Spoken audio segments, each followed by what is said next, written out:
League of Wildness. Welcome to week two, our week two pack meet. We got Kim coming in from the north. I'm down here in Colorado, and we hope all is well and wild in your neck of the woods. And as you guys come into the comments, or excuse me, as you come into the video, please give us a shout out in the comments and let us know where you're coming in from. It's always, we appreciate knowing the breadth of the League of Wildness. Kim, I had a near-death experience yesterday. Oh no. So my buddy Michael Butts, his Instagram handle is Life with Adventure. He's one of we've climbed together for like 10 years here in Boulder, but he had COVID, and he got it like last week randomly. But he was COVID free yesterday. So we met up and did a little, what we call scrambling, which is essentially a euphemism for like climbing without ropes.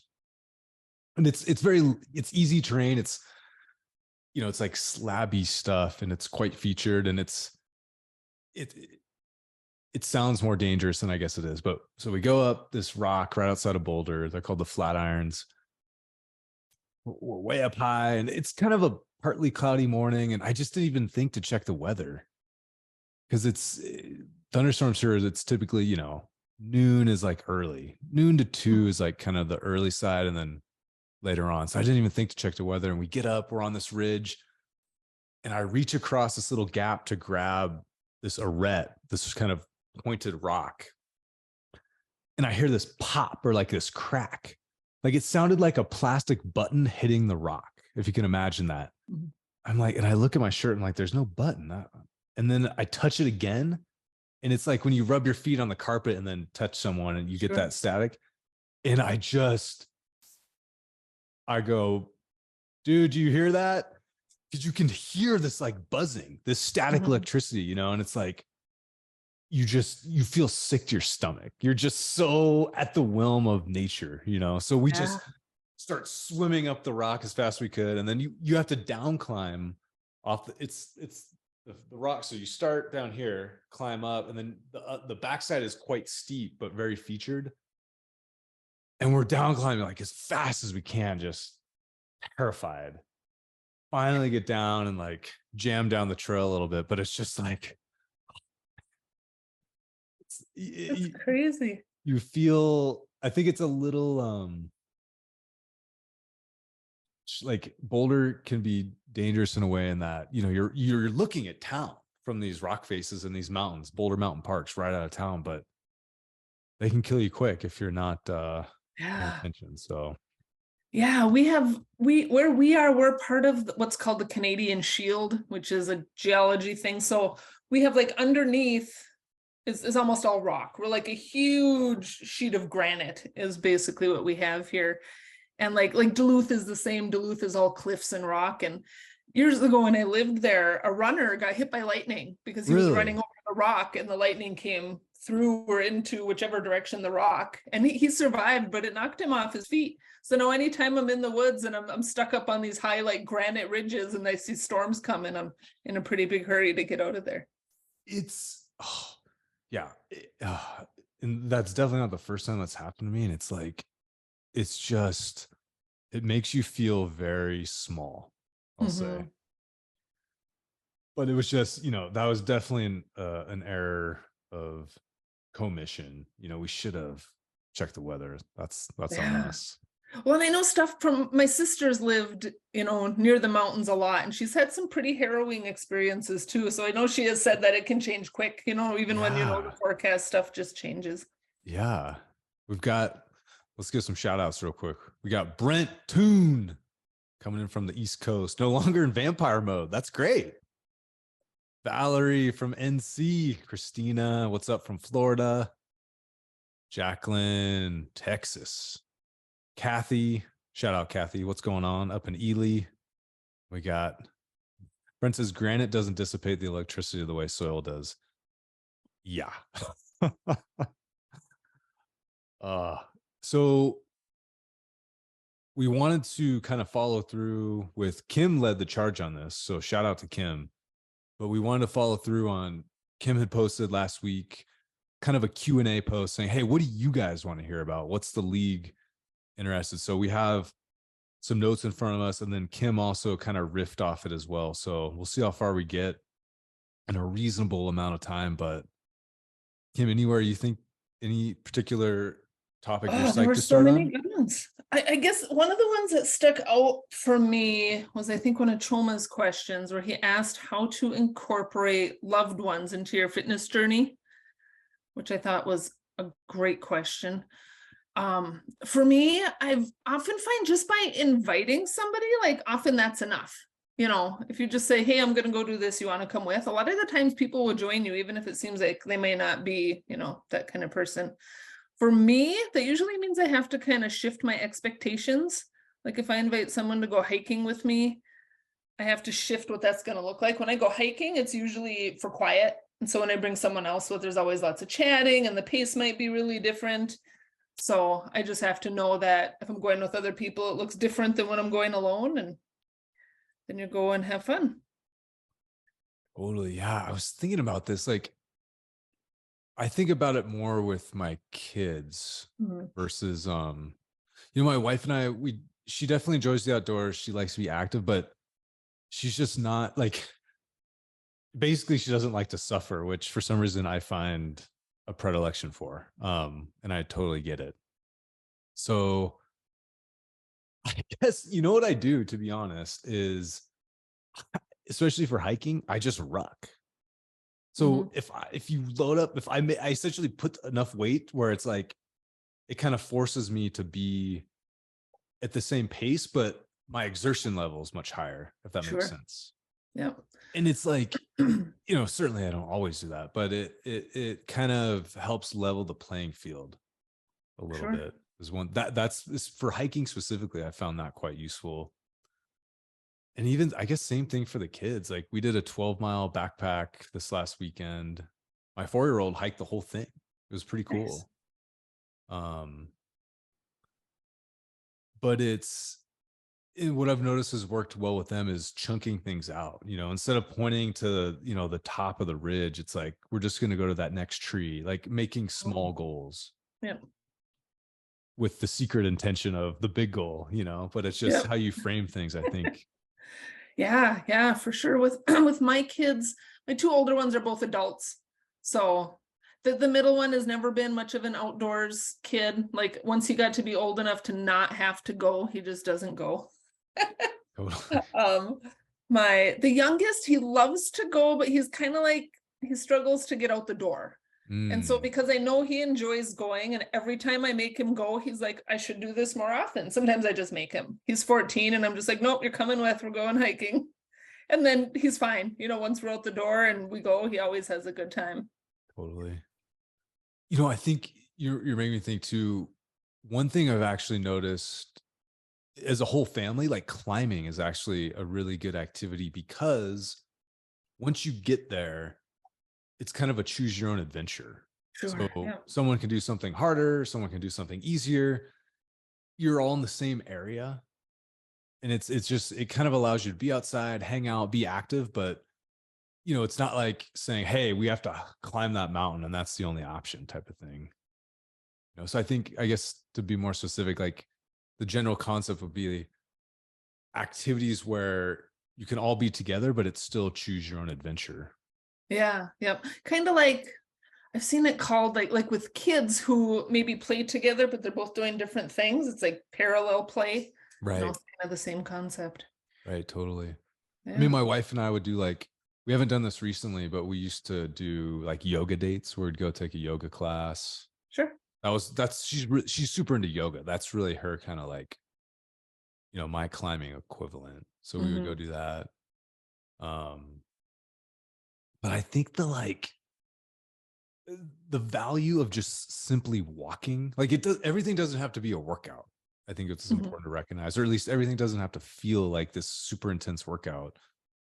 Like a casual walk, chatting with a loved one, it's good physically, but it's also the psychological benefit of that probably has even more of an impact than, getting your heart rate up for an hour or Sure. whatever. The next question was actually mine that kind of went off of that, which was how do you stay on task, whether you're talking about a workout or, specifically like doing a monkey bars workout or whatever, if your partner or your spouse isn't interested. So this is something I see come up a lot. Nobody in the group asked about it, but I bet that it comes up for some people. For me, my husband is more like Anna. Like he likes going hiking. He loves to go walking. But like even hiking, he's very fair weather. If there's bugs, if it's too hot, if it's too wet, like he doesn't enjoy himself. He does not like the sufferfest thing. I always did. I don't know why. Like my sister is a great adventure partner for me because we both are just like, you know, it's like, oh, that was really scary, but that was really fun. Like that's part of the fun for us. Is like just get, when you get back and you take a shower and there's just like pine needles and sticks in your hair and stuff like that's what makes it fun for me. But like my husband's like, no, I'll hike on a trail, but I ain't picking blueberries and the deer flies. But for us, what really works is even though we're really different in terms of like our fitness goals and stuff, is that we can support each other even if we're not doing the same thing. So he knows what my goals are. And if I'm not hitting my goals, he'll keep me accountable, even if he's not doing them with me. And so we do the same for each other and it works out really well. We don't always have to do everything together, but we can still provide that like accountability for each other. That's awesome. Cause I have friends that like, it's very challenging and they don't even have kids. So I have some friends where it's very challenging for them to like, their relationship is extremely predicated on them doing everything together, which that's just their relationship. And I'm not saying it's a negative thing at all, but that's their thing, but they definitely have different personal goals, and just in Anna and I's relationship, we definitely have like our together things, but we also have very different like individual pursuits.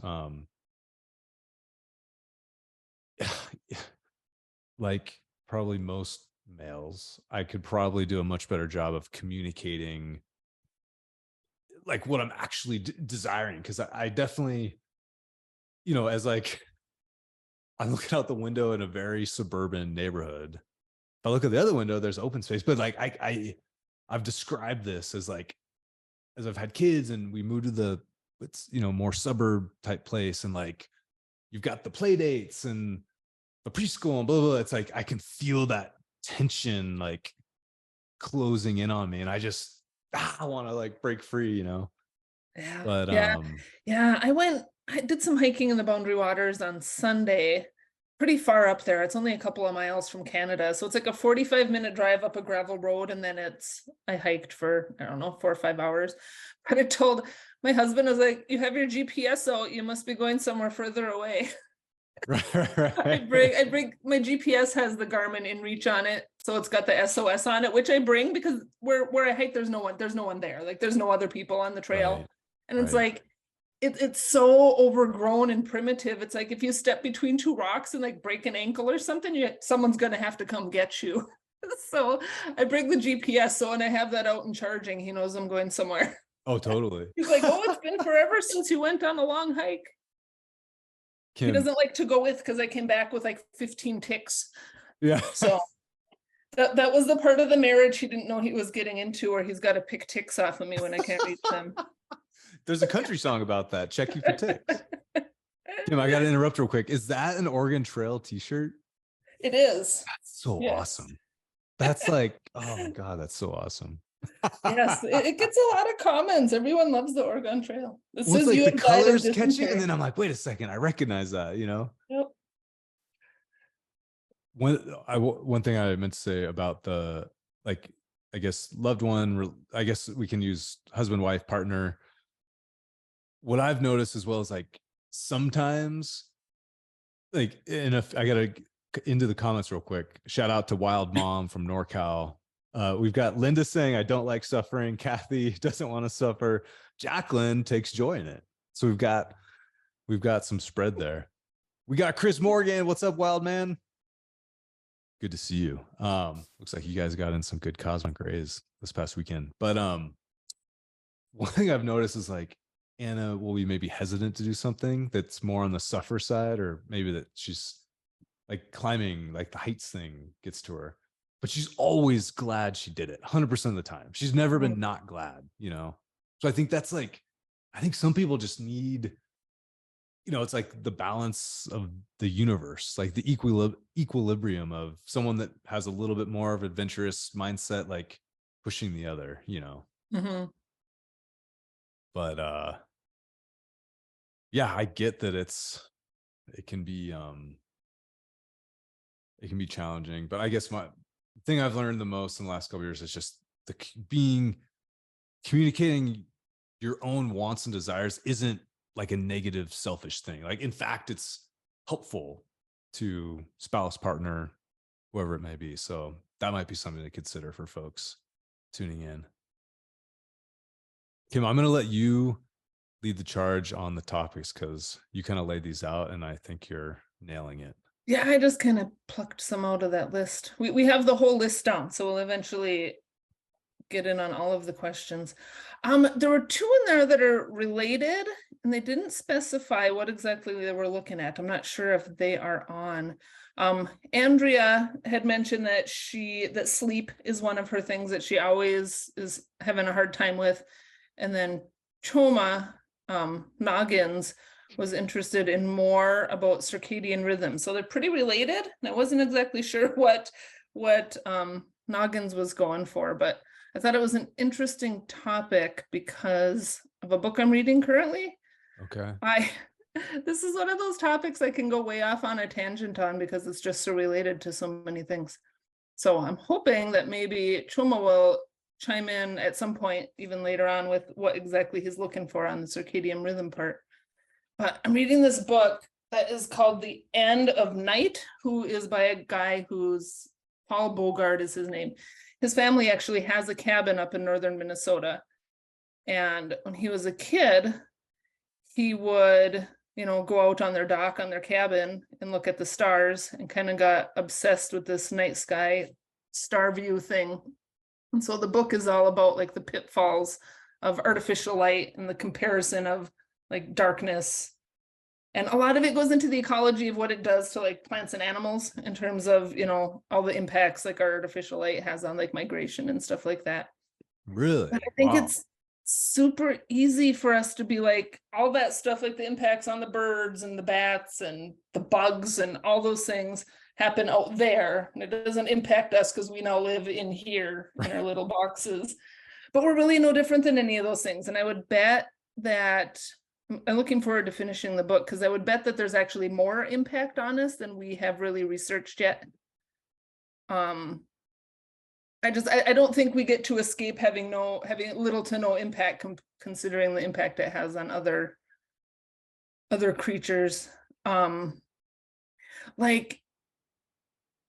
the circadian rhythm thing has come up a lot for me when I'm reading the book, because that's what a lot of our research is based on, is basically light and dark cycles. That's almost everything that's existed for the research on circadian rhythms. But I think more goes into it than just the light and the dark. Like there's, like you had kind of mentioned in just a minute ago where you're like inside, but then you can see the outside and you're like, I want to be over there. It's like the difference in how I feel at this time of year. Like yesterday, Sunday, we actually have a fire ban now on the Boundary Waters because we're basically having a drought again, but it's sunny and warm every day. And so I'm outside like 6:30, I'm up by 6:45, I'm outside, and I'm outside till like 8 o'clock. So it's like 14 hours a day I'm outside. And like the difference, and like, the sunlight is part of it, the adequate vitamin D and stuff, but it's got to be way more than that. Like there's just so much, like I feel like a different person compared to winter.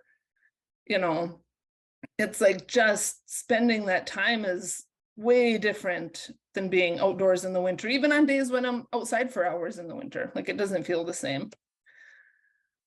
But one of the quotes that caught me in this book, and it's funny because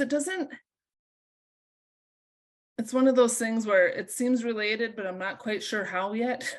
Okay. So there's this guy in the book whose name is Travis Longcore, and he runs a place called Urban Wildlands in Los Angeles. So he exposes young people who live in Los Angeles to nature. And this is a quote of his. He also teaches classes at a college. And he said, I've taught big intro classes where I'd say, raise your hand if you can name 3 kinds of breakfast cereal. Every hand goes up. Raise your hand if you can name 3 TV sitcoms. Every hand goes up. And these are classes of 200 to 300 people. Then I say, raise your hand if you know 3 species of bird on our campus. No one raises their hand. Raise your hand if you can identify 3 plants. One person asks if grass counts.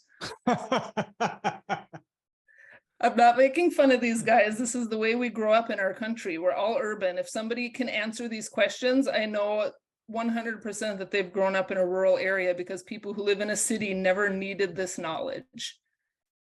And I guess I found that, like, that's crazy to me to think that, like, for me, it was never anything I learned because I had to. Like, there isn't anything in my life that hinges on knowing what a robin is. You know, it's just like, that's the world that's around you, so you learn about it. You know, that's what you see. You see birds and bugs, so you learn about them. Right. You know, and that disconnect is crazy to me, how it's just not necessary. And to me, it's like, well, how can it not be necessary? You know, it's just so foreign to me, you know, that it wouldn't apply to people because it's just not part of their sphere. Right. Right. And it's like when I have to spend a lot of time in cities, like, it's not the most comfortable place for me. Like, I prefer to be here where there's lots of trees and animals and it gets dark at night. But when city people come here, they get really uncomfortable. They feel claustrophobic. It's really dark. They don't like it. You know, they don't have that comfort of like the sky glow that kind of consumes everything at night, and they don't like it very much.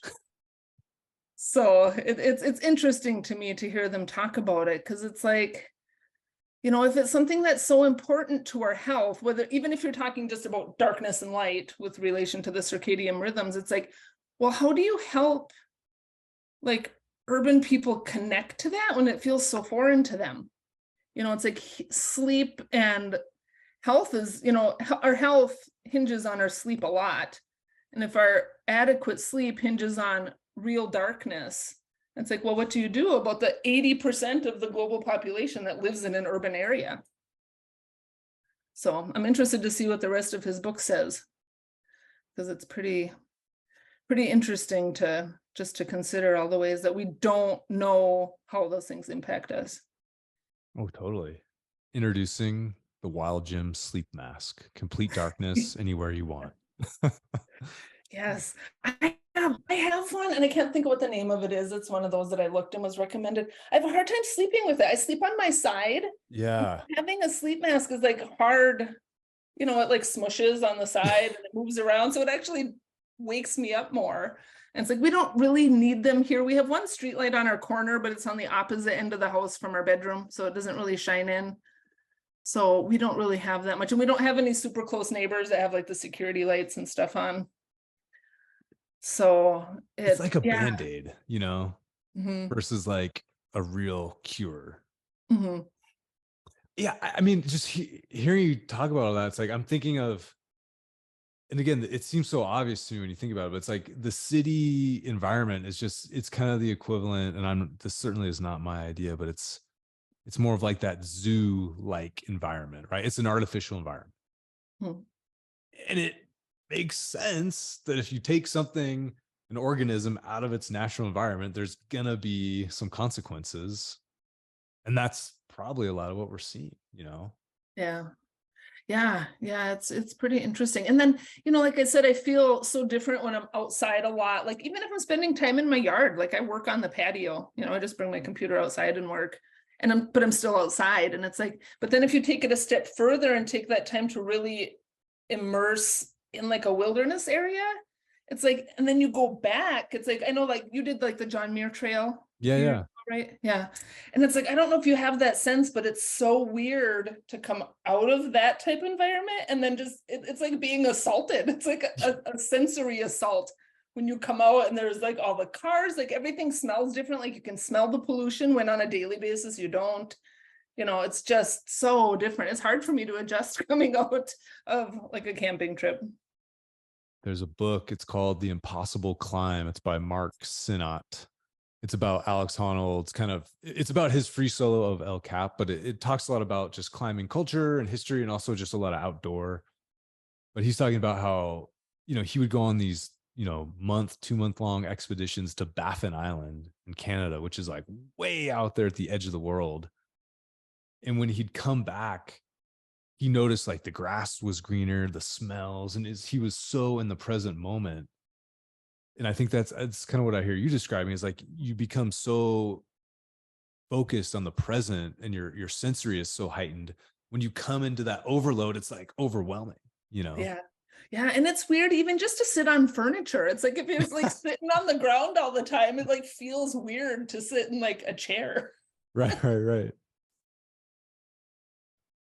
right. Your mom's got a great quote here. She's saying, I'm hearing a lot more on Ayurveda, which also follows the seasons and foods in season and following circadian rhythms. It sounds like there is much related to health and remaining disease free. Yeah, I'm not super familiar with that, but again, like it just blows my mind that like these PhD neuroscientists need to tell you to go outside. Like I just think that's a fascinating state of human existence, at least in the developed world. Brent's saying, I find noise pollution is harder to sleep through, especially when I'm sleeping days and working nights. Yeah, man, I get it. That's hard. Yeah, Yeah. the zoo. Kathy also says, thinking of being in a zoo when in a city is an interesting concept. Yeah, I mean, I don't think like our city's evil. No. Is the wild all good and perfect? No. Like there is the balance, but it's like I think we're just maybe tilted a little bit too far, maybe towards the non-wild side.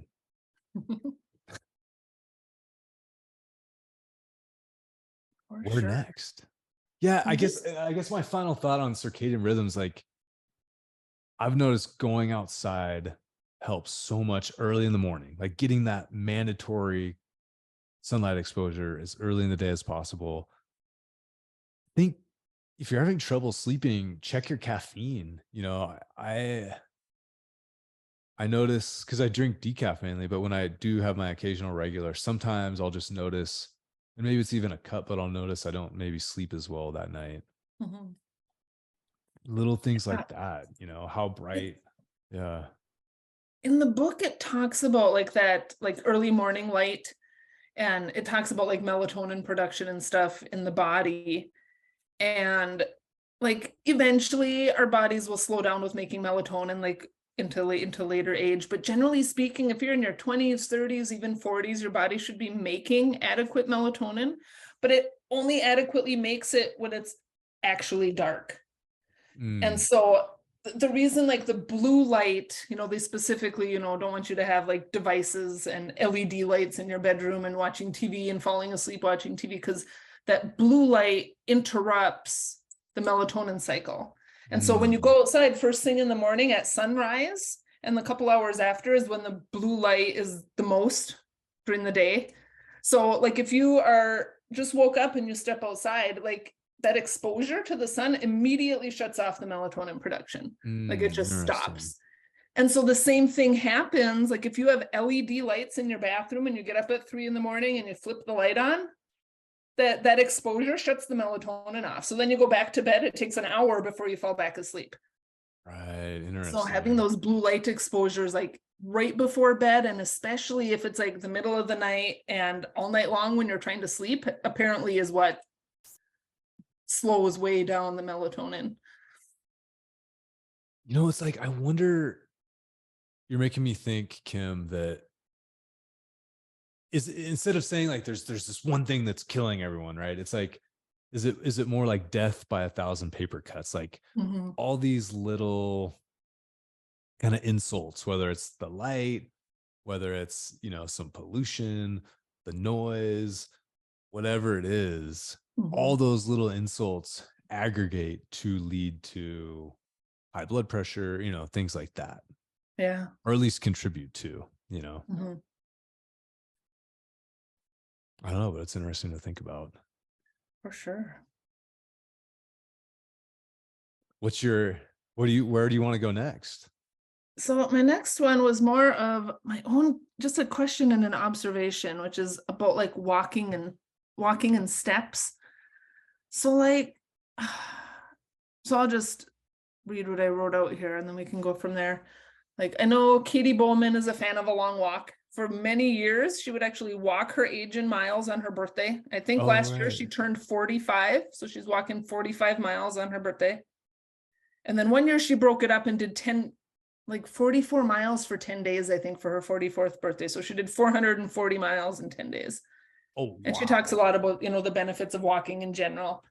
But like on a busy day at home, I might put in 10,000 steps just doing stuff around the house. Maybe I'm doing yard work, cleaning the garage, got to go grocery shopping, and I can put on 10,000 steps.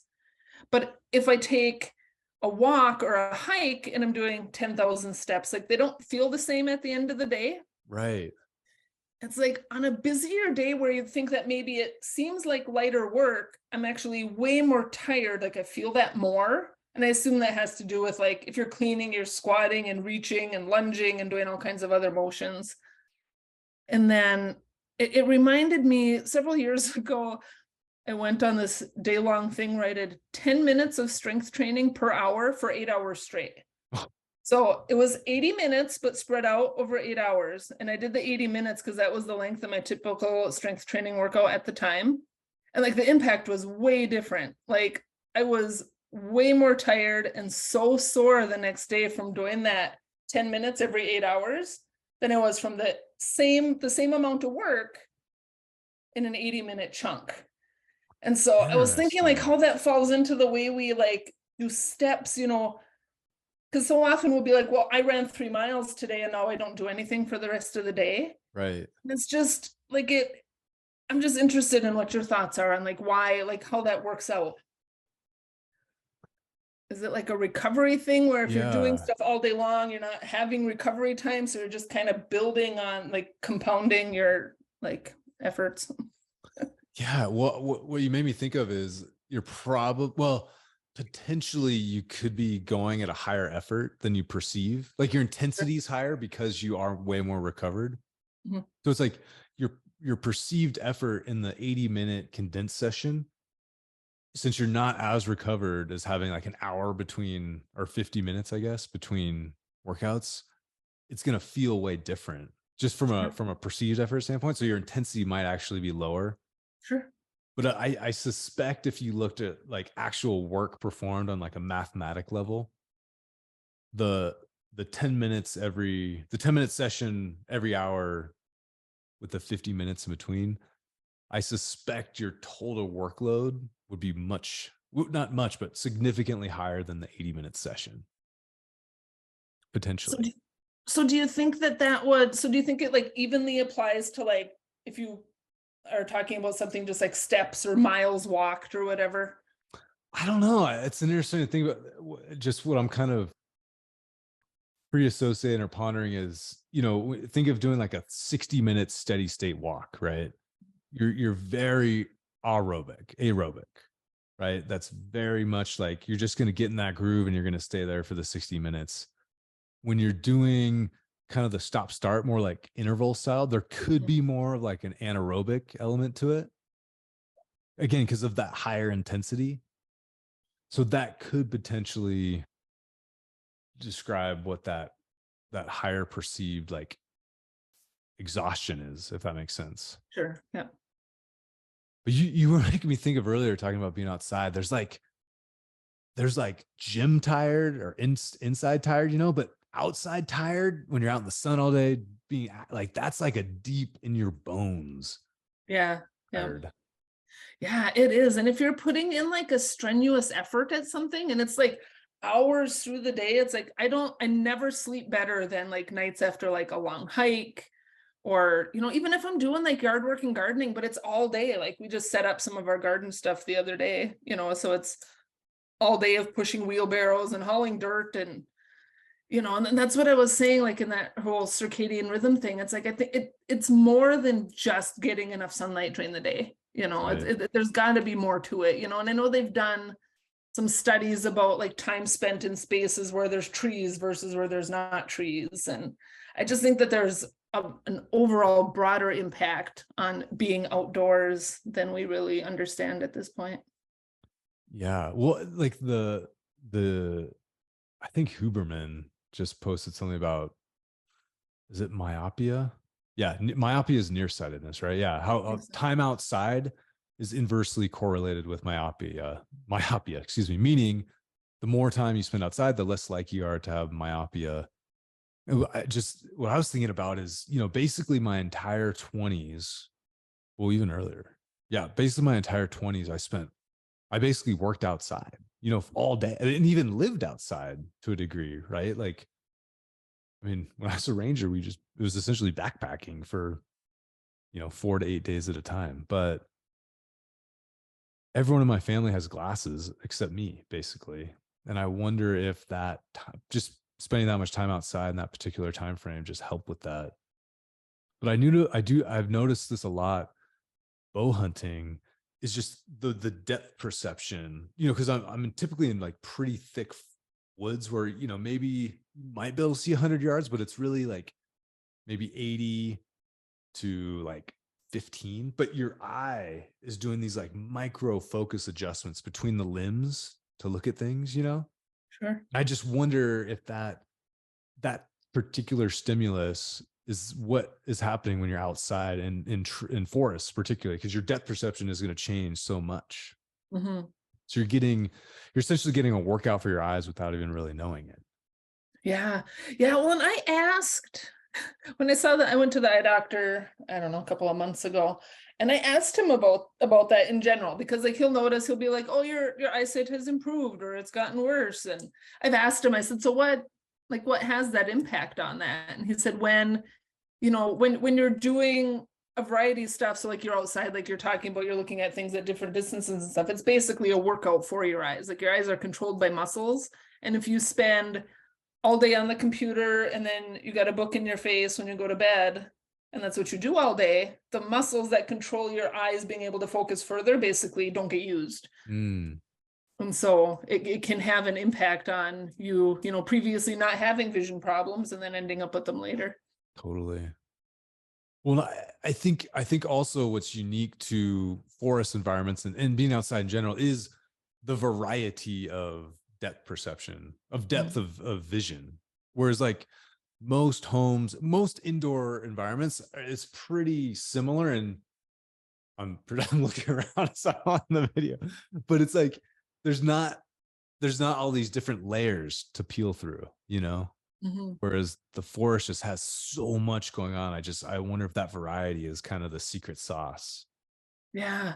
And one thing I noticed that I just thought of when you said that is, like, I know one of the things that comes up a lot in like trail running forums and stuff, people are like, well, how do you run in the woods without tripping all the time? And Right. it's like, but your body, like if you're looking the right, when you're driving, you don't look in front of you. You have to look out, otherwise you're all over the road. But like when you're walking or hiking or running, it's kind of the same thing. Like your brain actually will map the terrain that's coming up, if you're looking at like the right distance in front of you. Right. It'll remember, oh, there's a rock coming up, step over it, so you don't just trip over everything that's in your way, because your brain can actually remember and map some of that terrain. My mom just asked, have you been to the eye doctor lately? The answer is no. So I could just be talking out of my ass, basically. I could be totally off the roll here. Jennifer, what's up? Just saying hi. Well, please tune in for the replay. Yeah, again, I'll say it one more time, and I'm sure I'll say it many, many more times, but the simple act of going outdoors and the health and fitness benefits, just it blows me away in the sense of just how profound that can be and how simple and obvious it is. But for some reason, there needs to be like science behind it now, which Mhm. I'm not trying to question science or anything like that. I'm just saying like it should be obvious, I feel like. Yeah, it's really interesting. I guess that's part of why that one quote stood out for me in that book, where they were just like, urban people don't need nature stuff. I was Right. like, but as a species, we all do. So yeah, it's an interesting, it's like, how do you get those areas, like how do you get a city to improve their lighting for the benefit of, the people who are there, when they don't, like, they don't understand, that link. It's like, well, how do you improve that? Talking about it, I Right. guess. Yeah, it's kind of like it's like what I'm thinking of is the city makes it possible for the large group to exist, but it might not be the best for on an individual basis. Mhm.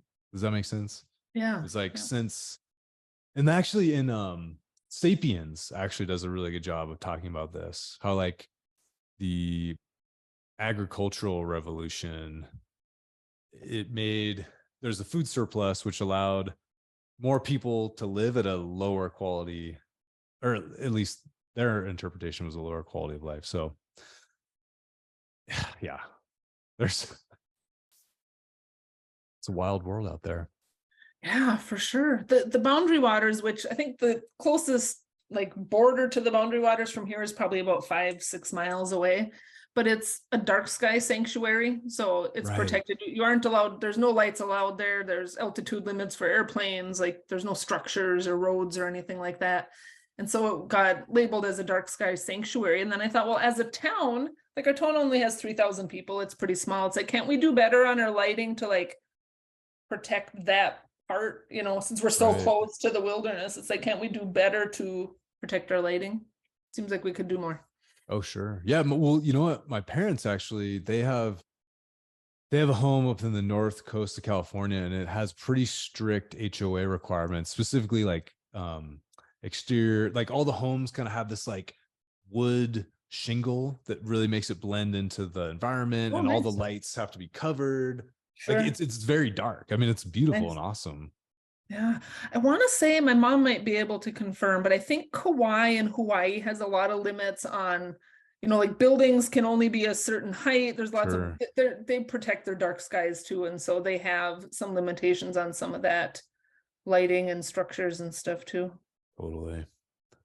Yeah, it's like, yeah. Well, I think I